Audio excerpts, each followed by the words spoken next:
안녕하세요. 생계한의원 광주점 양민호 한의사입니다. 오늘은 제 진료실에서 가장 많이 보는 부모님들이 선의로 하시지만 실제로는 아토피를 악화시키는 5가지 실수를 말씀드리겠습니다. 아이의 아토피를 고민하고 계신 부모님들 꼭 끝까지 보시길 권합니다. 첫 번째 실수, 아이가 조금만 기침하거나 노란 콧물이 나면 병원에서 받은 항생제를 그대로 먹이시는 겁니다. 요즘 병원에서는 감기만 걸려도 자동으로 항생제를 처방하는 경향이 좀 있어요. 근데 여러분, 사실 대부분의 감기는 바이러스성 질환이라서 항생제가 딱히 효과가 없거든요. 이것은 의학 교과서에도 나와 있는 내용입니다. 그런데도 빨리 낫기를 바라는 부모님의 마음과 증상을 조금이라도 빨리 가라앉히려는 병원의 처방이 겹쳐서 결국은 항생제 사용이 지나치게 늘어나는 경우가 많습니다. 제 진료실에도 이런 사례가 정말 많습니다. 단순한 바이러스 감기인데도 항생제, 스테로이드까지 처방받아 오는 아이들이 꽤 있습니다. 그런데 왜 이게 문제일까요? 서울 성모병원이 2006년부터 2015년까지 무려 562만 명의 19세 미만 소아 청소년을 대상으로 연구를 했습니다. 결과가 정말 놀라웠습니다. 항생제를 한 번도 먹지 않은 아이들에 비해서 31일에서 60일, 즉 한두 달 정도를 먹은 아이들은 아토피 발생 위험이 2.74배가 증가하였고 61일에서 90일 정도 먹은 아이들, 아토피 발생 위험도가 5.19배가 증가하였고 91일 이상 먹은 아이들은 아토피 발생 위험이 10.45배가 증가하였습니다. 이거 진짜 엄청난 차이죠? 왜 이런 일이 생길까요? 우리 피부에는 다양한 미생물들이 균형을 이루면서 살고 있는데 항생제를 복용하면 이 균형이 무너지게 됩니다. 항생제는 유익균, 중성균, 유해균을 구분해서 죽이는 게 아니고 전체적으로 다 밀도를 낮게 만드는 약이라서 나중에 비어있는 공간을 나쁜 균들이 독차지하게 하는 경향이 많습니다. 미생물 균형이 깨지면 우리 면역체계가 혼란에 빠지면서 엉뚱한 곳, 그러니까 바로 우리 몸의 정상 조직을 공격하기 시작합니다. 이것이 바로 자가 면역 반응이고 아토피 같은 만성 피부 질환이 나타나는 주요 원인이 되는 것입니다. 결론은 항생제는 정말 꼭 필요한 상황에만 사용하는 게 맞습니다. 두 번째 실수, 보습 관리를 잘못하시는 겁니다. 아토피 아이들에게 보습이 중요하다는 것은 다들 아시잖아요. 그런데 2가지 극단적인 실수를 많이 하세요. 첫째, 보습제를 너무 두껍게 바르시는 경우가 있습니다. 보습이 중요하다는데 하면서 하루에도 몇 번씩 그것도 아주 두껍게 발라주시는 부모님들 계세요. 그런데 오히려 이게 문제가 될 수 있어요. 보습제를 너무 두껍게 바르면 피부가 숨을 쉬지 못하고 오히려 열이 갇혀서 가려움이 더 심해질 수 있거든요.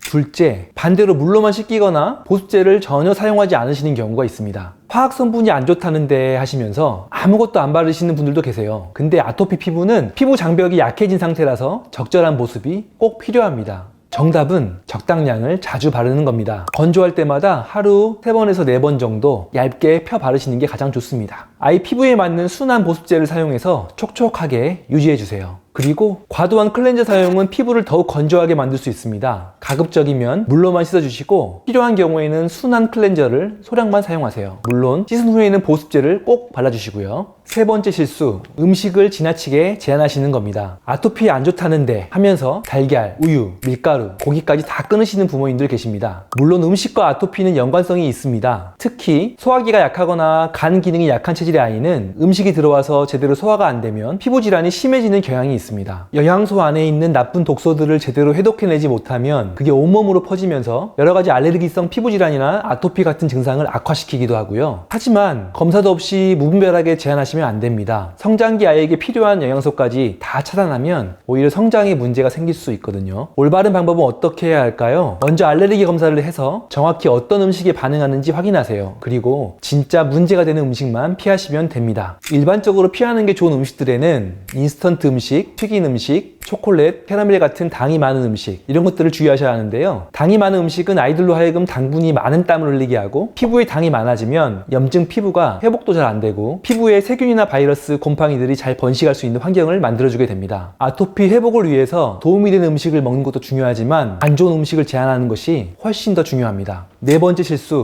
아이가 긁는 것을 그냥 두거나 반대로 심하게 혼내시는 겁니다. 아토피는 긁을수록 더 심해지는 질환이에요. 긁으면 피부 장벽이 더 손상되고 상처가 나면서 염증이 더 심해지거든요. 그런데 가려운데 어떻게 안 긁겠어요? 아이를 혼내봤자 해결이 안 됩니다. 오히려 스트레스만 더 받아서 아토피가 더 악화될 수 있습니다. 올바른 대처법에는 어떤 것들이 있을까요? 첫째, 증상이 있는 부위는 얇은 천이나 뻐지 등을 덧대어서 손으로 직접 긁는 것을 막아주세요. 둘째, 손톱은 항상 짧게 관리해서 혹시나 긁더라도 상처가 나지 않도록 해주세요. 셋째, 가려울 때는 긁는 대신 냉찜질이나 찬물로 식혀주는 등 노력해서 가려움을 가라앉히도록 도와주세요. 차가운 얼음찜질을 해주시거나 차가운 물수건을 준비해 주시거나 깨끗한 식염수에 거즈를 적셔서 가려운 부위를 스폰지처럼 눌러주시면 일시적으로 가려움이 진정되는 효과가 있습니다. 5번째 실수, 땀을 무조건 피하게 하시는 겁니다. 땀나면 더 가렵다는데 하면서 운동도 못하게 하시고 실내에만 있게 하시는 부모님들이 계세요. 맞습니다. 땀이 나면 일시적으로 가려움이 심해질 수 있어요. 하지만 장기적으로는 땀을 흘리는 게 아토피 치료에 정말 중요합니다. 아토피 피부염이 있는 아이들은 땀이 잘 나지 않는 경우가 많습니다. 땀이 잘 나지 않은 피부는 쉽게 건조해지고 미생물이 쉽게 번식하고 알레르기를 유발하는 물질들에 더 민감하게 반응하게 되거든요. 올바른 방법은 어떤 것들이 있을까요? 지속적인 반신욕으로 꾸준히 땀을 내주면 땀이 잘 나지 않는 아이도 건강하게 땀이 잘 나는 아이가 될 수 있습니다. 단, 땀을 빨리 닦지 않고 너무 오래 방치하면 오히려 가려움이 더 심해질 수 있기 때문에 땀이 난 후에는 바로바로 닦아주시거나 젖은 옷은 갈아입혀주세요. 반신욕은 37도에서 38도 정도의 온도에서 10분에서 15분 정도, 주 3에서 4회 정도 해주시면 좋습니다. 정리하겠습니다. 소아 아토피, 부모들이 가장 많이 하는 실수 5가지. 첫째, 감기 때마다 항생제를 먹이지 마세요. 꼭 필요할 때만 사용하셔야 합니다. 둘째, 보습은 적당량을 자주 발라주세요. 너무 두껍게도 너무 적게도 말고요. 셋째, 음식은 무분별하게 제한하지 마시고 검사 후 필요한 것만 피하세요. 넷째, 아이가 긁는다고 혼내지 마시고 냉찜질로 가려움을 가라앉혀 주세요. 다섯째, 땀을 무조건 피하시지 마시고 반신욕으로 땀 배출 연습을 시켜주세요. 아이들은 성인에 비해 피부 재생이 잘 되는 편이기 때문에 초기에 적절한 치료와 관리를 해준다면 충분히 좋아질 수 있습니다. 오늘 영상이 도움이 되셨다면 구독과 좋아요 부탁드립니다. 궁금한 점은 댓글로 남겨주세요. 지금까지 생계한의원 광주점 양민호 한의사였습니다. 시청해주셔서 감사합니다.